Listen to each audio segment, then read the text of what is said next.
कृष्णाय गोविन्दाय गोपीजनवल्लभाय पराय परमपुरुषाय परमात्मने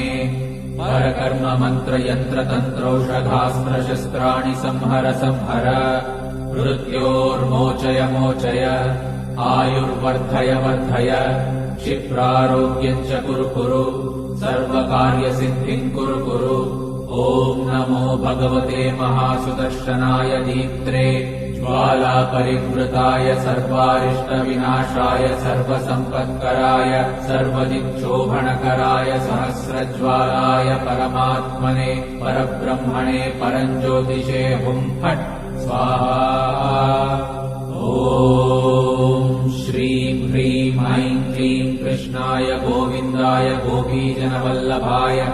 पराय परमपुरुषाय